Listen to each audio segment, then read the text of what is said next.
Salut YouTube! Aujourd'hui, on parle de gens qui ont, de façon naturelle, des dons extraordinaires. Les mutants existent. Ils sont parmi nous. Ça y est, les visions des films, des blockbusters et des bandes dessinées ont rejoint la réalité. Des gens ont réellement des dons. Restez jusqu'à la fin car on va voir 10 exemples de personnes qui ont des capacités uniques, des capacités qui n'existent pas ailleurs. N'hésitez pas à cliquer ici, à vous abonner, à actionner la cloche pour ne pas rater les autres vidéos. Et je vous dis bon voyage, c'est parti!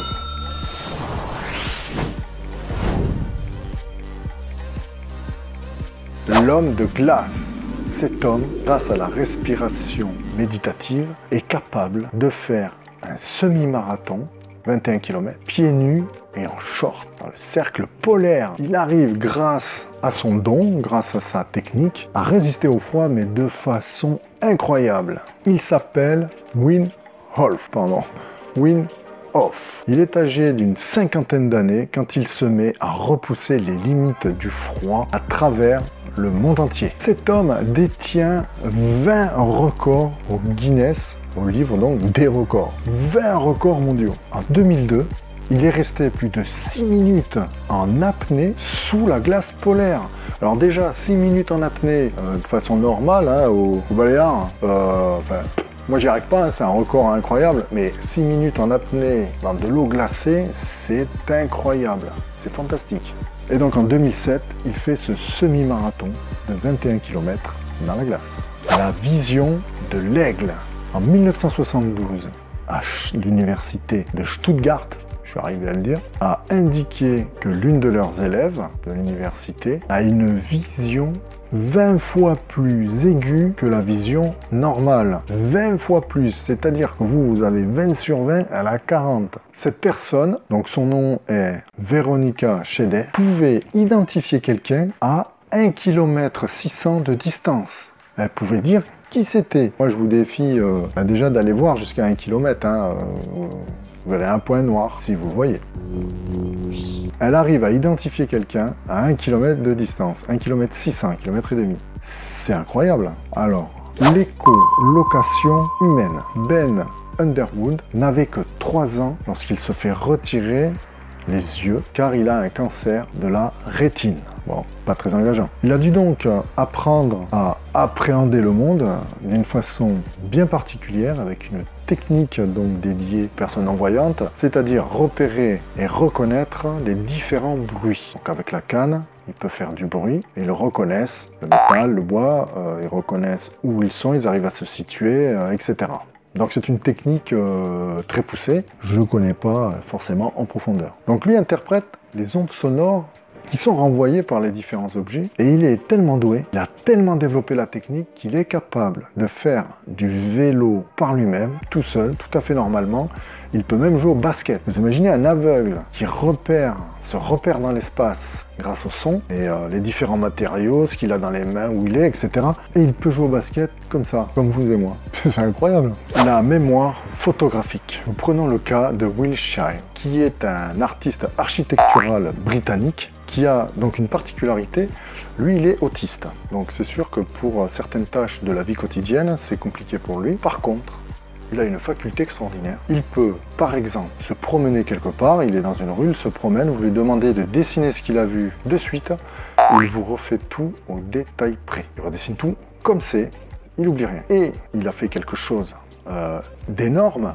Cette personne, après un survol de New York en hélicoptère, il a redessiné la ville sur un mur de 6 mètres de long avec absolument tous les détails. Vous imaginez redessiner New York comme ça, en l'ayant juste aperçu de haut, de façon impeccable. C'est vraiment incroyable. Le grand coureur, Dean Karnazes, né en 62, est un coureur incroyable. C'est vraiment stupéfiant. Cette personne est capable de courir sans arrêt.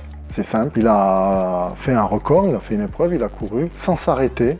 Juste, il s'hydrate normalement. 563 km d'affilée. Un marathon, je rappelle, c'est 40. Lui, il a fait 563 km d'une traite en 80 heures. Il dort pas, il court. Et les médecins l'ont un petit peu étudié et ils ont vu que ses muscles avaient une propriété particulière. Et c'est quelqu'un, s'il s'hydrate correctement quand il fait ses courses, il pourrait avec une moyenne de 2 km/h, courir sans jamais s'arrêter. Ses muscles ne fatiguent pas, c'est flash. Là, nous avons une capacité qui est bien française. Voilà, c'est un Français. Lui, il mange. Oui, évidemment, les autres courent beaucoup. Il y en a, ils redessinent ce qu'ils voient, etc. Vous allez voir que le prochain aussi, c'est une Russe, c'est particulier. Le Français, lui, il mange des vélos. C'est un gars qui mange des vélos. Il a mangé un avion.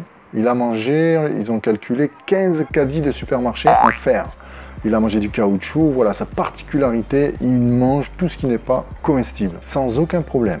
Il n'est pas malade, il n'a pas de perforation d'estomac, voilà. Nous, on mange un peu trop de raclette, on dort pas, voilà. La vision à rayon X. C'est pas la vision de Superman qui crame tout, hein. C'est la vision qui voit à travers le corps. Cette personne s'appelle Natasha Demkina, elle est russe, ils sont aperçus. Ils ont fait des tests avec des médecins sur différentes personnes et elle a à chaque fois trouvé le bon diagnostic. Elle les regarde, elle a même trouvé un cancer du foie. Elle a observé les gens et elle a dit quel était le problème, quelle était la problématique. Elle dit qu'elle le voit. Elle a vu qu'une personne avait une prothèse au genou. Voilà, les gens étaient devant elle. Elle a dit cette personne a ça, cette personne a ça. Donc elle a dit cette personne a une prothèse au genou, cette personne a un cancer du foie, etc. Elle a une vision rayon X. C'est quand même énorme. Maintenant, nous avons 2 personnes qui viennent d'Asie, 2 Asiatiques. Tai Ngoc, j'espère que je ne déforme pas trop son nom. C'est une personne qui, à partir des années 70, n'a plus dormi. Et ce qui est extraordinaire, c'est que normalement, si vous avez des problèmes de sommeil, ça va vous créer des troubles mentaux, ça va vous créer de la fatigue, vous allez être épuisé en permanence. Lui, pas du tout. Il a transporté par 50 kilos des ballots de riz. Toute sa vie, il a travaillé très durement sans être fatigué. Il s'est habitué à cette faculté, il a accepté de ne pas dormir et tout allait bien. Le mec, il dort pas. Putain, ça nous servirait bien. Donc il s'est habitué à cette drôle de condition de vivre sans sommeil. Le petit garçon qui voit dans le noir, un peu l'homme-chat. C'est un enfant qui a eu un problème aux yeux. Il s'appelle Nong Yui et il vit en Chine, dans la ville de Dawa. Alors il souffre, je vérifie un peu mes notes parce que les noms, il souffre de leucodermie visuelle, ce qui fait une dépigmentation de la rétine. Donc ses yeux deviennent très bleus. Et ce qui se passe, c'est que du coup, il a une vision comme les chats. C'est-à-dire que la lumière se reflète. Vous voyez les chats dans le noir, ils ont les yeux, ils deviennent brillants parce que la lumière se reflète dessus, ça leur fait, on va dire, un éclairage devant eux. Voilà, la lumière se reflète, ils voient. Et bien lui c'est pareil, le mec il voit dans le noir, c'est ridicule. Voilà, c'est tout pour moi, j'espère que ça vous a plu, j'espère que la découverte de ces pouvoirs pour vous a été, j'espère que vous avez passé un bon moment, je vous dis à la prochaine, bye.